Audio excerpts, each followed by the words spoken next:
Leeds United have made a genuinely fantastic start to the transfer window so far. If you look at the business that's been done, we signed Muhremovic, which fills in the gap left by Pascal Struijk, and I would argue improves on Pascal Struijk. We signed Harry Wilson, which resolves the number 10 right wing issue. We're approaching James Trafford, which is looking incredibly close and probably solves our keeper for years to come. And if we complete the signing of Julian Brandt, he will be a creative genius that makes a massive difference for not just this season, but next season and however long he sticks around. But there is still one massive underlying issue with the Leeds United squad that I think needs to be resolved before the end of this transfer window.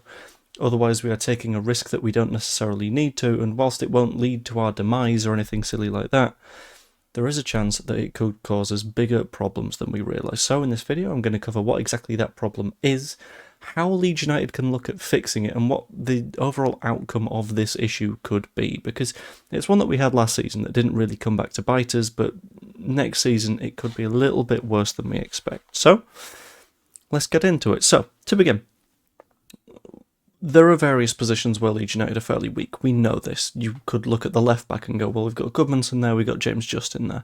But specifically, in this instance, I think the biggest weakness in that Leeds United squad is the number 9 position. Because if you have a look at the individual players that play in that role, there are potential issues with each of them. So first of all, you look at Calvert-Lewin. He has a tendency to get injured from time to time, and in a similar to Bamford kind of way, he can hit sort of runs of not great form where he'll miss some fairly simple chances. And whilst obviously that means that we've created a lot of chances for him, that's brilliant. In the event that we sort of struggle in the creative department, we could potentially do with someone a bit more clinical, plus the injury thing is probably more of an issue. Thankfully, we've got a little bit of cover behind him in the form of Lucas Mecha, but Lucas Mecha similarly has had long-term injury issues for a decent while now, and beyond just having long-term injury issues, he isn't necessarily the quality that we need as a starting number 9. Yeah, he's good with the hold-up play, that's fantastic. His finishing's pretty decent, but his movement isn't quite that elite level, and that means that against tougher defences, he's not exactly going to make his mark individually. He's going to require an entire system to sort of push him to the fore.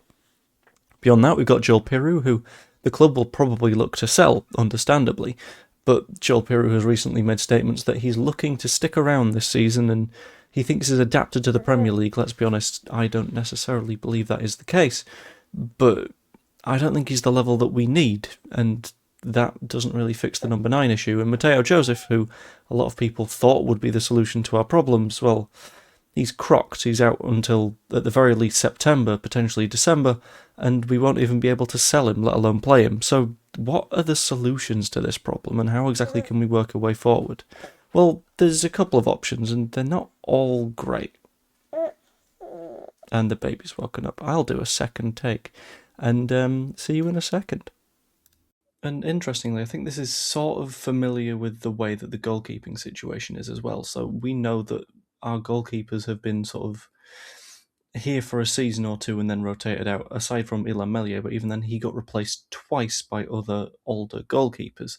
So it becomes a little bit of a question mark of, can we get a striker that we can trust for an extended period of time that doesn't end up getting rotated out of the squad?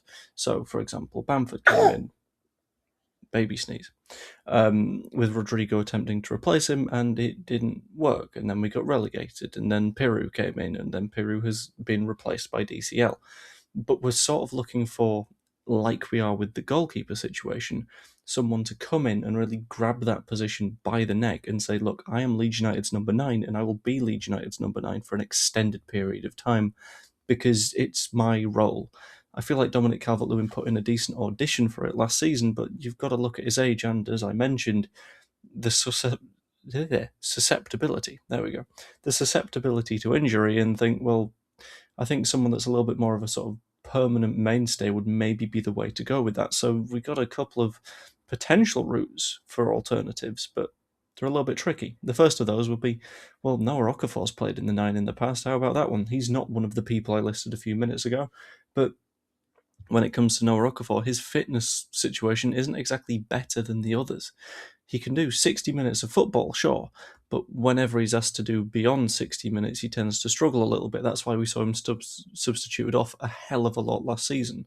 His main sort of background is as a sprinter, which means as a winger, brilliant. He's got the pace to beat a player. But does he have the stamina to do it for 90 minutes? And that means that he might struggle in the 9 if he's going to do these sprints constantly, because especially in Leeds United system where everyone sort of helps out both going forwards and coming backwards, you don't really get that much respite if you're playing in the 9. So then you have a look at other options. Is there a world in which you can play without a number 9?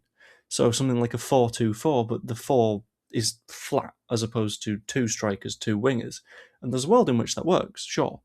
But that tends to be the realm of Pep Guardiola sides, and you've got 2 players effectively playing as false 9s that bounce off each other and simultaneously be 10s.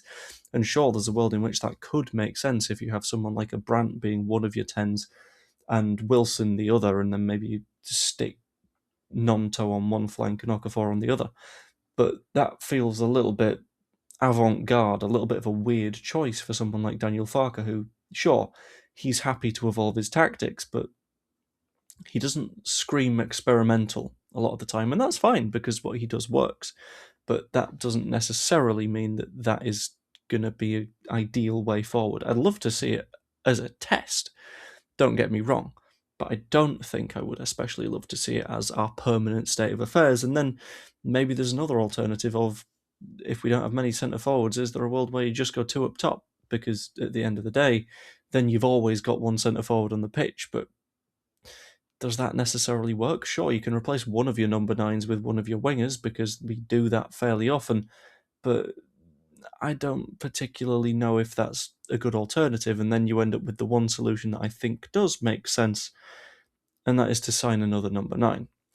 And admittedly, our transfer window so far could make that a little bit tricky. So as we all know, we've put a significant amount of money in the direction of Muharemovic, about £34 million. We know Harry Wilson's wage is about £100,000 a week, which is vast. We know James Trafford will be in the same sort of territories on 75k at Manchester City already. He's not going to want a paid drop to come to Leeds United. Admittedly, Jack Harrison's gone out, but I imagine James Trafford just eats that money immediately.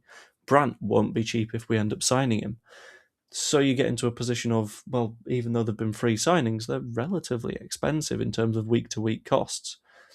The players that we are rumoured to be looking at, being Demirovic, being Frankie, personally I lean heavily in the direction of Frankie, because he has that youth, he has that sort of vim and vigour and flexibility about him where he can play in the 9, sure, but he also helps out coming backwards, and he's got the fitness, he's got the pace, and he can finish impeccably. But it's a complicated one because Frankie Lino's being chased by 5 different Premier League clubs. We're getting to the point where our main targets in the positions that we want, being Wilson, Muharemovic, Trafford, Brandt, those little eras, those sagas are getting wrapped up. And it's going to be a question mark about what do we do next? Because it's all well and good making a brilliant first album, but your second album, your third album, your fourth album, that's what separates the classics from the one-hit wonders. And hopefully this transfer window turns out to be a classic as opposed to the one-hit wonder. Anyway, that was just a little bit of a chatty video. Sorry about the image flipping partway through. That's because I had to switch software because, baby. But yeah, if you enjoyed the video, pop a like in it. That'd be quite nice of you. Subscribe if you aren't yet. Become a channel member. All that fun kind of stuff. I hope you like the change in thumbnail. I've done it to sort of match the away kit for this season. I'm just experimenting with it, but we'll see how it goes. And yeah, hope you enjoyed. And I will see you all later. Toodaloo.